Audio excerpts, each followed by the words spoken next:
Hello again, and thank you for watching another Medshare Brokers video. In this video, we will discuss understanding the income and repayment guidelines. The advanced premium tax credit, or commonly referred to as the health insurance subsidy, has been one of the most misunderstood features of the Affordable Care Act. We are going to explain how this tax credit works and is it a fit for your income level. Generally speaking, if your household adjusted gross income is at the 400% federal poverty level or lower, these tax credits will work very well for you. Now, if your income is 400% FPL and more, this may still be a good fit, and typically individuals who are in their 50s and 60s benefit the most from what is referred to as the 8.5% rule. More on this rule later. Again, the numbers in this chart represent your adjusted gross income, which can typically be found on line 11 of your tax return. If your AGI is at or below the 150% federal poverty level, you will qualify for the most tax credit and will be able to enroll into a silver cost share reduction plan. These plans typically have little or no additional monthly premium and have significantly reduced out-of-pocket expenses.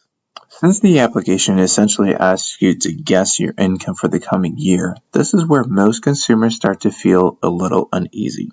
The typical follow-up question is, what if I make more than what I estimated? Fortunately, there are some safeguards when your AGI comes back higher than what you expected. Through the 400% federal poverty level, the IRS has established repayment caps. Let's run a real-life example of a single tax filer who estimates their income for 2024 at $20,000 and receives a $1,000 advanced premium tax credit each month that totals to $12,000 for the year. Now, fast forward to tax time in 2025, and this consumer just completed their 2024 tax return, and their AGI is $29,000, just below the 200% federal poverty level.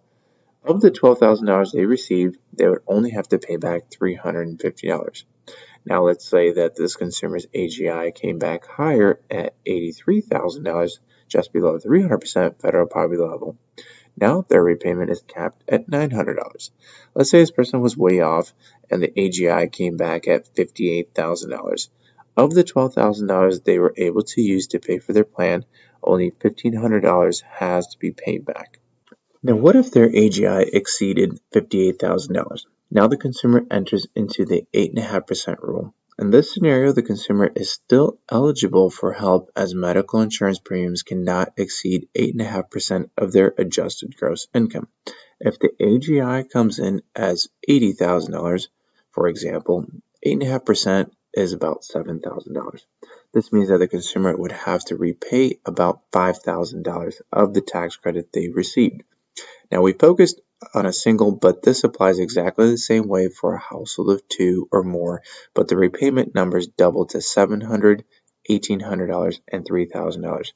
The 8.5% rule remains the same. Also, larger households with incomes over 400% federal poverty level benefit from the 8.5% rule because the cost to insure a family is more. I hope this video has been helpful and clarified many of your questions. We welcome any additional concerns and are happy to address your scenario one-on-one. Thank you for watching.